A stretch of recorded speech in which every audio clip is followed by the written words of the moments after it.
The way that I formed that question, I don't want you to think that it was accusatory towards you and Aisha that you were brewing some kind of plan.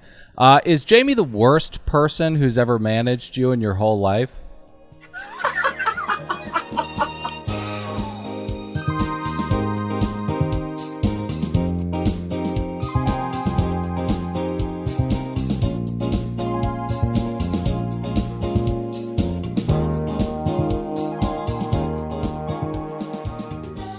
Joining us on the blower from parts unknown, it is the young lady with the strange name, the lover of vans. It is Brittini. Thank you for joining us.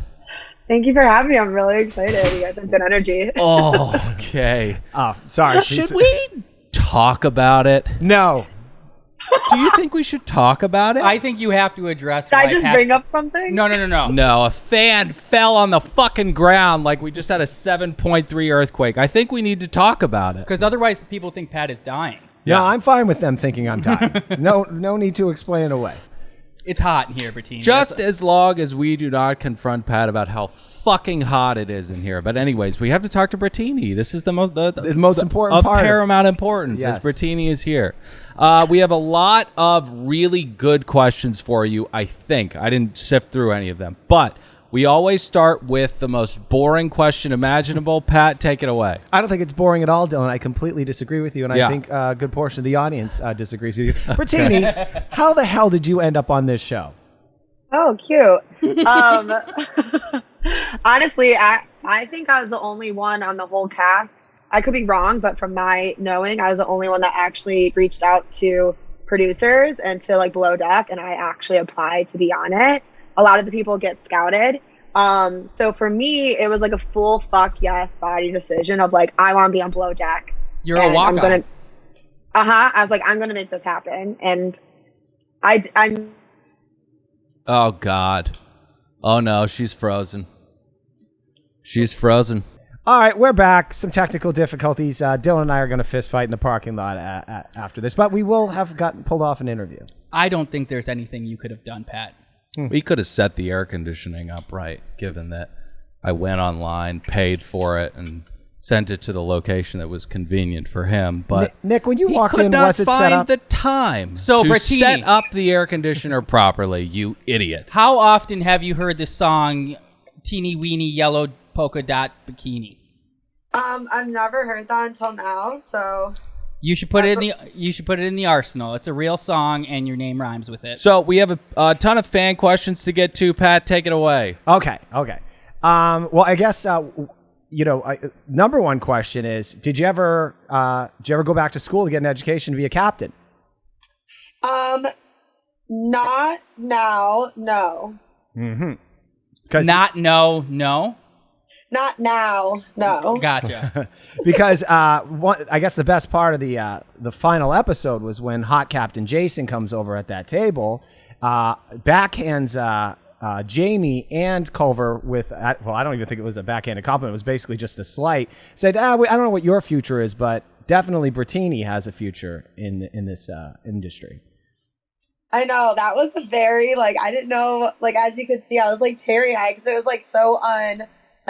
There was no build up to it. He just said it, and I was like, oh my god. Him and I had a really, really good friendship. He throughout the season taught me a lot, a very mentor, and so I really, really grew that whole season. I started with less skills than most of the guys, and then I ended with being one of the best on the boat. And Brittini, how hot is he in real life? I mean, what's it like being around all that musk? It's definitely encouraging, to say the least. So yeah, he is that attractive. It's not fake. Did you see the captain? And this is just a quick who would you rather? Did you see the captain that filled in for Captain Lee on one episode of regular Below Deck? Yeah, he looks like a troll. He looks like the logo from Mad TV. So just in a vacuum, Captain Jason or that guy. Well, just from that quick description, I think everyone's answer is going to be the same. The Mad TV guy. Yeah, of course. Right. You know, the fun part From that about description alone. the fun part of Hot Captain Jason, other than the other captains that we have on this franchise, is that he's kind of flirty. He throws it out there. Is that did you ever feel like a gaze in his eyes that he was actually throwing out there, like after this is done, this could happen?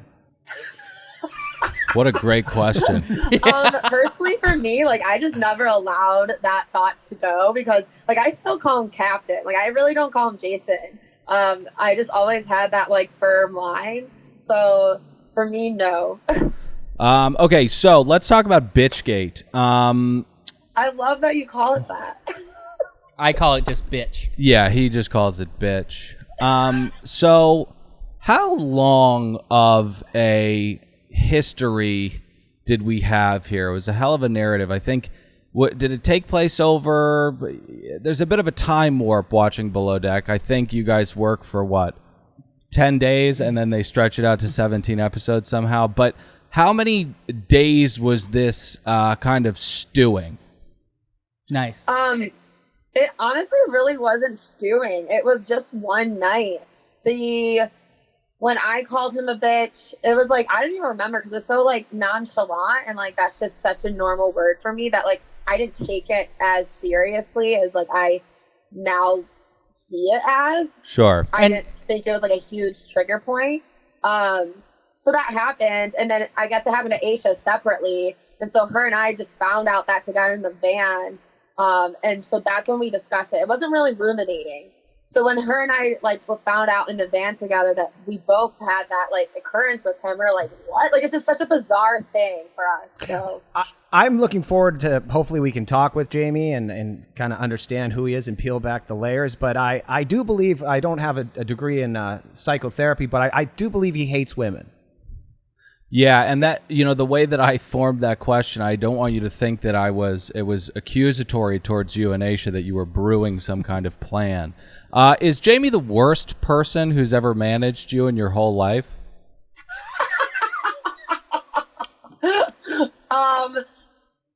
My whole life, I'm going to say no. Oh, wow. But he's on Mount Rushmore, though, probably, right? Yeah, he definitely had his his weaknesses in leading. I think this was his first go at leading, I think. Tell me if I'm wrong. Well, no. It was his first bosun position. Right. He's he's led in different ways, but his first actual bosun title. Yeah. Cut him a little slack. The first outing, you learn how to manage on the job. I had this manager at Sports Authority named Melinda who'd give him a run for his money in bad management. But that's honestly neither here nor there. And I worked for a coke-addicted pedophile, so... But was he mean and condescending? Yeah, he wasn't a good guy to me. Oh, okay. Asked me to get in a jacuzzi one night. That was weird. Oh. Hey, I got some listener questions. Yeah, let's get to them. Okay, Jan asked, how scary... I didn't get in the jacuzzi. Oh. That's why you don't work there anymore either. Yeah, I wasn't committed to the job. Right. Yeah. No, I had a bubby pickle and I went to sleep. Listener question. Yeah. Yeah. All right, so Jan asked, how scary was that chain locker? I personally didn't find it like terrifying, but I could see how it would be. It's a crazy like little box that you're in with like a 1,000-ton chain that you're moving. So like if you got really in your mind about what's happening, it could be scary. However, that didn't happen to me. So I just saw it as like a really annoying workout. I have a question about hashtag van life. Are you living it in Nashville? I'm in Austin, Texas. Ah, God damn it, Pat. Blame Pat. I listened. I heard Austin. It's hot. I screw those two cities up. Yeah. Same kind of people, I think. Same vibe. Are you living hashtag van life in Austin? Absolutely not. You would literally die. However, I have lived hashtag van life in New Zealand, and I've like lived in my car many a times, just like road tripping. We're gonna tease. We're gonna get to see if her and Culver and where that went with some questions. Oh, gotcha. I didn't read the listener questions. That's okay. Real quick question though. The unavoidable death, doing van life in Austin. Why is Too that? hot. Because of the heat? Yeah, it's like literally 105 degrees every day. It's crazy. It's not because of the zombies. Oh, yeah. No, not Got that it. yet. Got it. Okay. Same listener asked, she wanted to know, between the chefs, who cooked better? I think I probably know who might have been the better chef. Was it Nate, who we'll get to you making out with him later, or we called him Pizza Rat, but Chef Ryan? You just spoiled it for me. Is that in the finale? I haven't watched the finale. Yeah, I yet. haven't watched the finale either. You make Gotta out watch with the Nate? finale. Yeah, Aren't we going to do a podcast about it tonight? No, on we Monday. You gotta beat it read the out. schedule. Yeah, we Oh. said the schedule so many times. But yeah, no, we have a lot of different names for Pizza Rat, Shitface, boy who lost his father on September 11th, 2009. The guy from Langoliers. The guy from Langoliers, Craig Tumi. So yeah, who's the better chef? Oh my God, those are some interesting names. Yeah. Brittini, Nate. did you find it odd when Chef Ryan would... sorry. Are you insane? Who's the better chef? Yeah, no, Nate's definitely a better chef because we were fed. Right. Right. That is I love corroboration because we of course had Benny on. He said Ryan's tried to starve you guys. Ryan commented on our Instagram, Another Below Decks Podcast _ the central place for C-Rat fights. Yeah. He commented that closed mouths don't get fed. Yeah.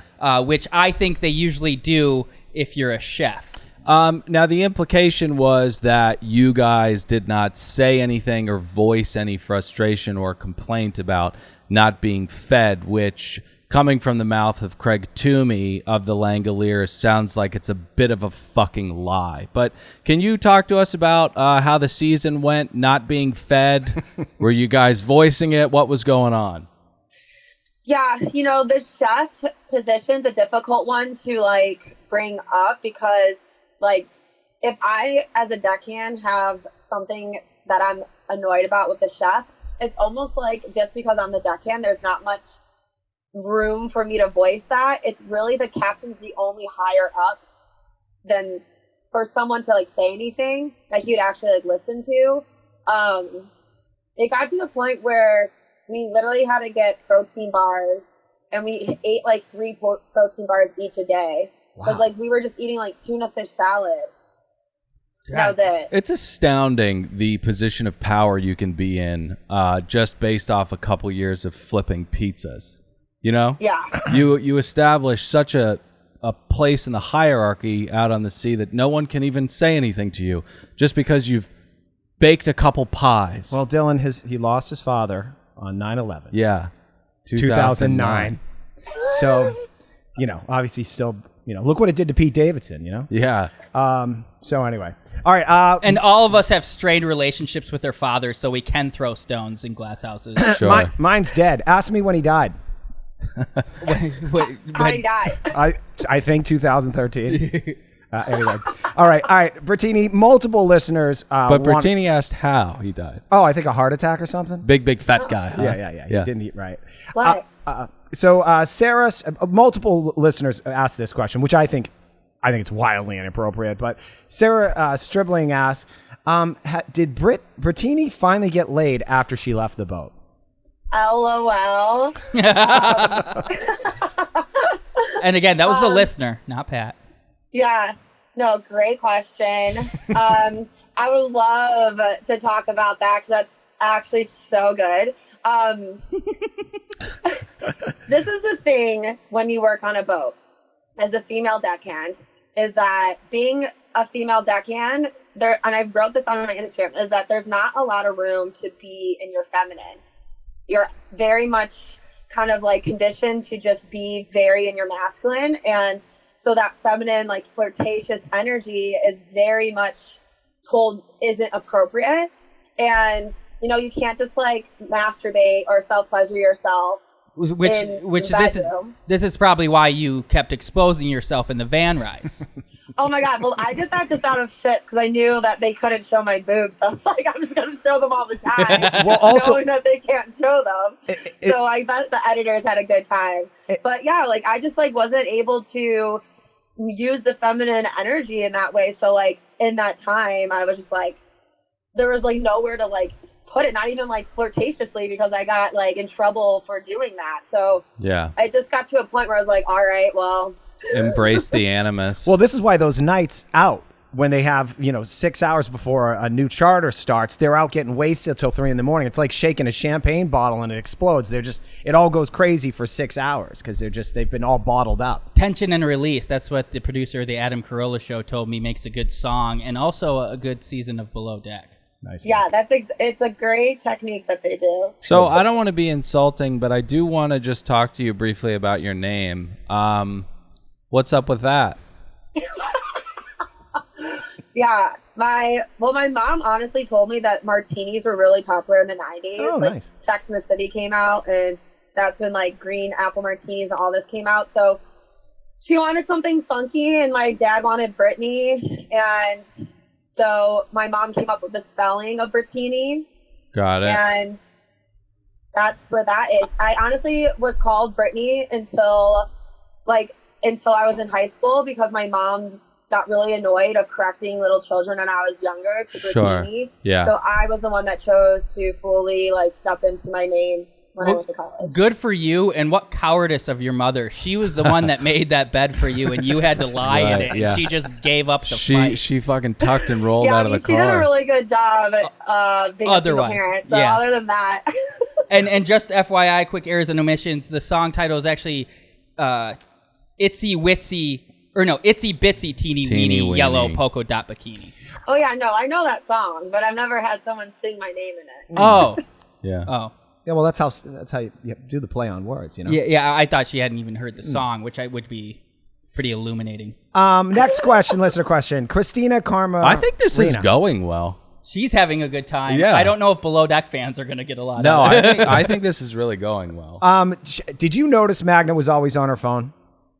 That was honestly something I didn't realize. Like in the show, if you don't see me, I didn't know I existed until I'm watching it. So every time she's on her phone is, of course, when she's working. And so I'm out on deck. So I honestly had no idea that it was to that point. However, I did know that she was the one using the most data. Like that was true and accurate. Right. But I just didn't put the 2 and 2 together. I think they gave us the number. She was using 5,000 times more gigabytes than any other person on that boat. 5,500, yeah. Yeah, I honestly don't even know how that's like possible when Wow. you're working that hard.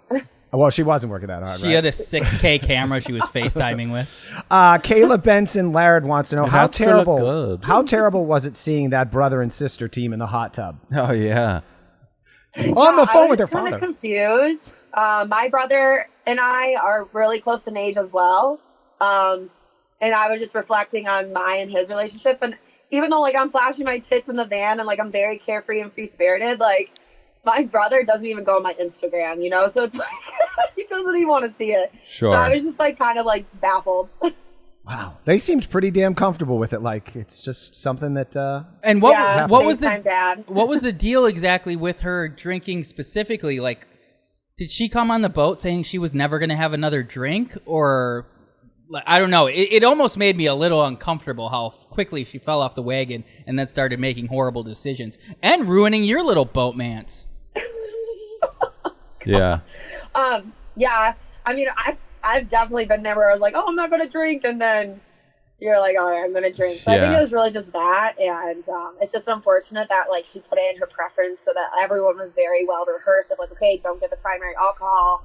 And then she kind of flipped it on us. And yeah. Yeah, it's she just one of those just kept it things. fun. It's a tough spot to be in. I agree. We've all been there, but we just haven't like declared it on national television. Right. Yeah. right. Yeah. That's definitely a bold mood. Karen VF asks, how did you feel about being hugged by hot Captain Jason? Was it everything that we all dream about? Literally, I've gotten that question so many times. Because I guess I've been hugged by him a lot. Yeah, no, it's very like nurturing. He's a father, so, and he's also very in tune with energy. Like him and I talk about it. So, like the first time when I was crying because like the tip situation, like I didn't say anything to him. He just knew that I was like off, and which is such a powerful leader to like go to that Sure. person when they're not in their like brightest. And so yeah, he's super nurturing and really well attuned. Did you ever get any insight on that tip thing? Because that was like one of the most psychotic. I would never single someone out, and you didn't even interact with that person. So like, did you ever hear back? Was it, in my eyes, it was maybe a mistake. They didn't count it up right, but was there a reason that you heard? That was a mistake because they like gave each person they wanted an envelope. Tumi and I both didn't get tips, and no, I never heard from them. They aren't those type of people. That's just their personalities. I think they're just not really super wholesome. Jason Dunn asks, have you ever hooked up with a charter guest? Yes. Nice. You're the first one to admit Not that. on charter though, off charter when it was all done. How's that dance work? You just, get their number and let them know. See, I always think it's so hot. I couldn't work on one of these boats and be a sea rat because I'd be having sex with everybody. Take it easy. I think we've been warped by the although I'm sure it's like that also, but yeah, I mean, it's only happened once. It's really rare, honestly, to have a charter guest that's like 1, my age, and 2, attractive. Right. And 3, that I'm into. Like, there's a lot of barriers to go through. Sure. So I think we'd be remiss if we didn't check in on her and Culver. That's what we're going to do. Okay, so Caroline Giggins asked, did you and Culver ever make that van thing happen? And have you talked after the show aired? Okay, so the van thing, I don't know, if we do a reunion, I'm gonna let it wait there. Okay. Okay. Well, I'll ask you this. Elizabeth Young, did you ever speak with Jamie after filming? Actually, yeah. So after filming, we all kept in touch, and then the day it premiered a few months ago, I called everyone. It was super celebratory. It was such a great time. We ended the season on a super high note, all of us. And he has a podcast. He asked me to be on it. We talked on the podcast. He's called me a few times. And so, yeah, we've been in a really good friendship. And then when, how you call it, the Bitchgate episode came out is really when the flip switched. And since then, there's been no contact. Got it. He followed me. Got it, because that was your video fault. About me, so I'm just like, all right, well, I'm just gonna let him sit in his own corner. He threw some shade at Benny too on that stupid podcast. What? He has a podcast? Wake Up with Jamie. Wake Up with Jamie. All right, well, baby barnacles, you know what to do. Head on over to that. No, don't brigade. Just say you know what to do.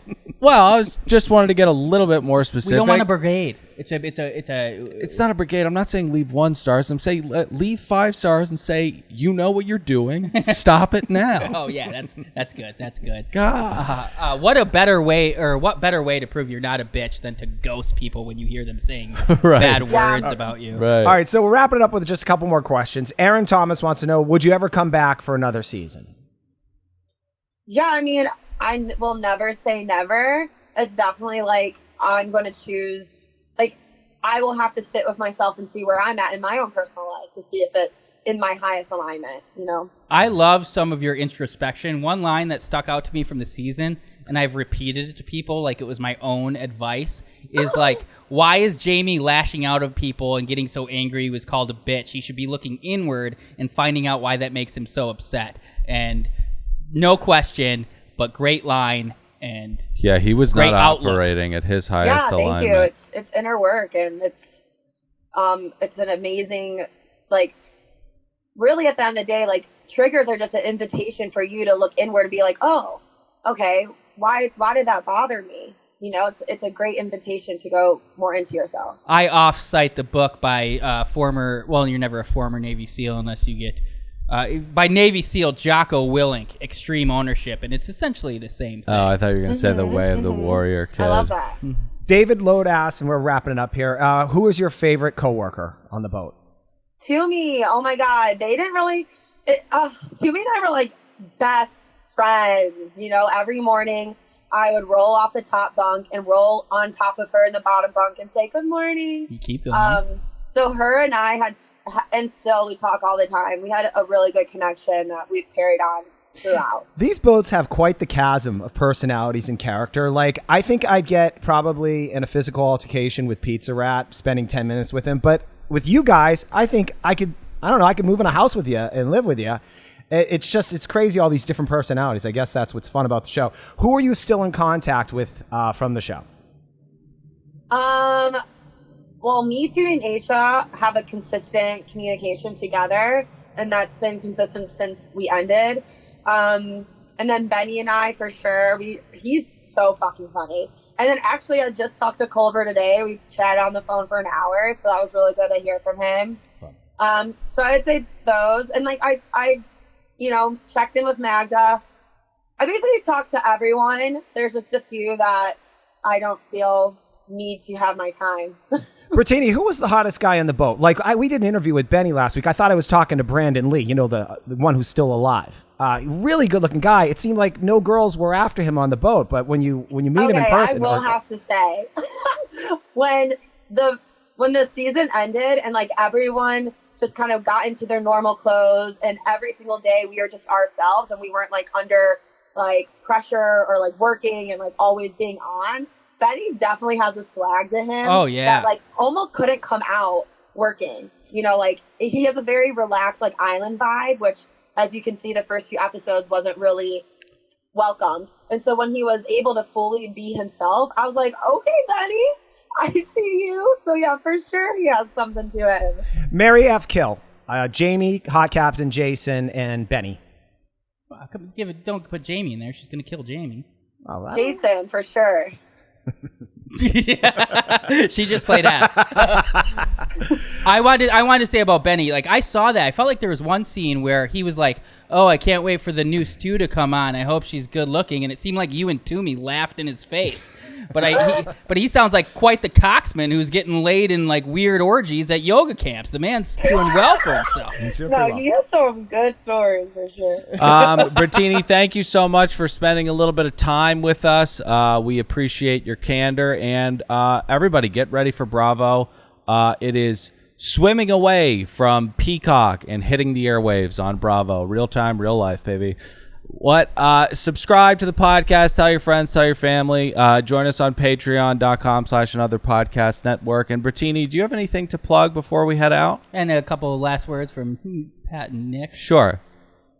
Just follow me on Brittini Burton on Instagram. I'm also a sensual empowerment coach for women. So that's what I have. That's my business I've created for myself. And I love supporting women on their sensual journey. So definitely check me out. You and Benny should like combine and do sensual S&P 500 trading. Oh my God. That'd be a really beautiful experiment. You got to be niche. Brittini, you were a joy watching on the show. I hope you do another season, or have success in whatever endeavor you head. Thank you guys so much. It was so fun. Thanks a lot, Brittini. Bye, Brittini. Bye. Bye.